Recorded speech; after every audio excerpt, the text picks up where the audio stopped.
Hello there and welcome. My name is Gloria Warren and you're watching another edition to The Eloquent Wife. So today we're going to be talking about sexual compatibility with your husband.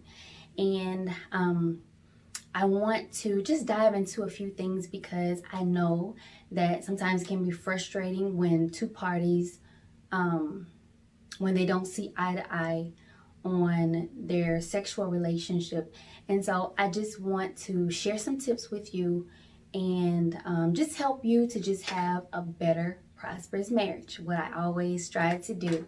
And so I just like to bring you valuable content just to help your life become even the more better. I'm not going to dig too deep into this topic, but when I talk about being sexually compatible, I'm talking about both parties having their needs met and not being selfish, not being, not allowing the way that you feel, not allowing your circumstances to drive a wedge between you and your husband in this area. Because there are a lot of people, there are a lot of couples who struggle in this area, and a lot of times the ladies are frustrated, the husbands are frustrated. The husbands are frustrated because the wife, she wants more time to just be able to just chill, after having the children all day, after going to work. When she gets home, like this is like when the kids go to bed, I just want to relax.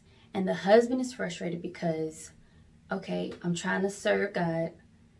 I tried to do it the right way before I got married. I'm married now and I still can't seem to get my needs met. God, what do I do? I love my wife, but she is not meeting my needs. God, I want to do this thing the right way. It's hard. I'm frustrated. So can you please help me? Can you please just speak to my wife? Help her to understand that this is something that I need. This is something that I need. God, you wired me this way and I want to do things the right way, but I need your help.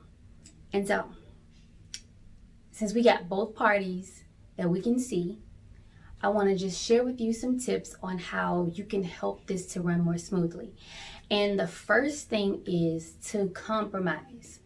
When I say compromise, I mean, okay, you both sit down and you talk about, what do I need?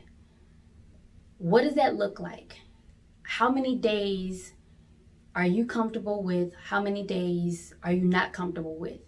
If I compromised and I said, okay, because I know that this is something that you need, how about we agree that every other day we have our intimate time?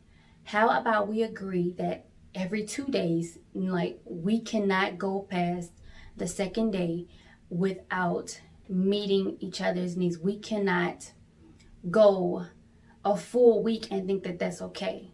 When you get tired, when you have been with the kids all day, I still want you to think about me. And from the wife's perspective is, I know this is something that you need, but consider the fact that I am tired a lot at night. I am tired because I try to work and I try to keep the kids and I try to cook and I try to do all of these things. And so when you meet in the middle and when you come to an agreement on something, then the enemy can't play and the enemy can't hide. The enemy can't play with your mind. He can't drive a wedge between you because you've talked about it. You come up with a solution and you stick to that solution so that both parties are satisfied. When you both get your minds wrapped around, okay, this is our schedule. Life is hectic, life is busy, but we have to make time for each other. Even though you may feel like, well, why do we have to schedule this? Shouldn't it just be like some natural occurrence that should just happen? If it doesn't happen like that, then maybe we should just wait until, we're both like completely in the mood. But according to the word of God, we don't withhold ourselves from each other for the sake of the enemy sending temptation, the enemy planting and plotting and trying to set traps so that we fall. And because of temptation, because of these things, we are always to make sure that we cover each other and that we meet each other's needs. I want to say that it is very important that you work together and that you work as a team. You can't put your spouse away just because your marriage is not as you envision or it's not panning out the way that you envision. You can't just put your spouse away because you're tired of having to meet needs of somebody else. Marriage is about servanthood. It's about serving the other more than ourselves. A lot of times we don't get this right. We want to point the fingers at our spouse and we want to look at them and say, why are you not doing what I need you to do? Instead of saying, what is it that you need me to do? How can I serve you today? That is something that we all have to just work on and develop, because that's the way that God created it to be. He created for us to serve each other. He created for us to put each other before we put ourselves. And because we don't do this, we have frustration a lot of times. We have clashes and we have these moments when we feel like this is not what I signed up for. This is not what I asked for, and I'm tired of this. We have those moments sometimes. And the big three reasons why the divorce rate is the way that it is because of money, is because of child rearing. The husband and wife can't decide on how they want to discipline their kids. They can't agree on, is it going to be the way that we discipline like our parents did, or do we want to create our own way? And then the last is sex. People divorce because they're frustrated in their sexual relationship with their spouse, and it can be a deal breaker for a lot of people, because this is something, again, that is very serious, and it has to be met and it has to be handled with care. And so I want to say this to my sisters who feel like, I am tired. I hear what you're saying, but I am tired. You cannot put your husband away because he wants more of you. You cannot throw him away because he wants more of you. You may be saying to yourself, maybe you have never said this to anybody, but Lord, I did not know that I signed up for this. Like, I mean, is this how it's going to be for the rest of my marriage? I'm tired of this. Like, I mean, like,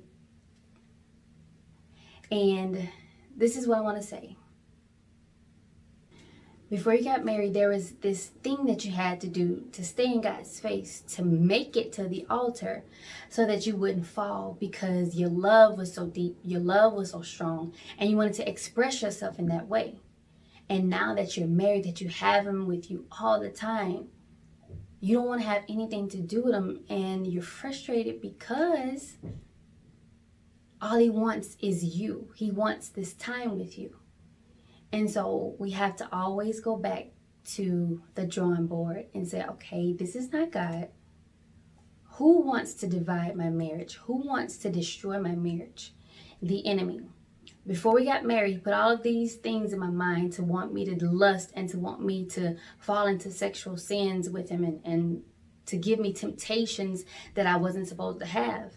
And then now that you're married, the fight is trying to keep this area in your marriage alive.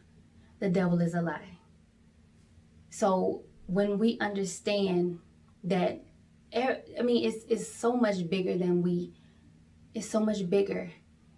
can just even fathom. But to be a wise woman, you have to know how to play the cards and play the hand that you have been dealt. You have to know how to keep the enemy off your back, keep him out of your home.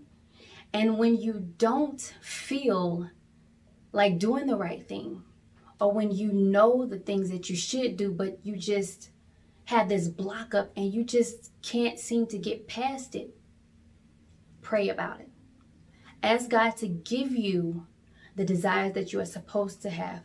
Take away the feelings and the thoughts and the negative connotations that surround this area, and give them to God and lay them at his feet and say, God, I need you to help me in this area.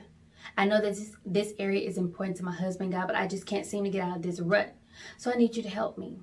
and have faith and trust and believe that all things are going to work together for your good and that this too shall pass. If you want to have a healthy marriage, then your sex life is going to have to be healthy. It is something that you have to work at and that you have to compromise on.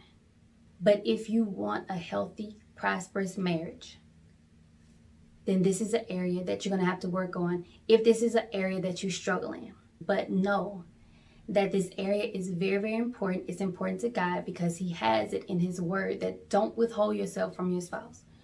Don't. And to Him to know to do good and He not do it is sin.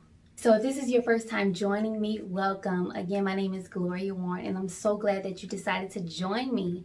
I love sharing valid, valuable tips with you. I want to share with you my 5 key elements every Christian wife needs to access the heart of her husband. You can find it in the link below, or you can just type in gloriawarren.com/5 keys. And this is my gift to you.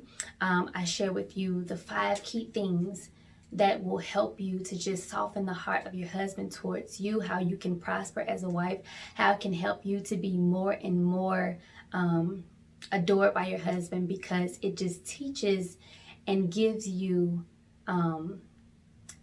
some basic core things that you can implement into your daily life to help you thrive as a wife. And so until my next video, I'll see you later. Bye-bye.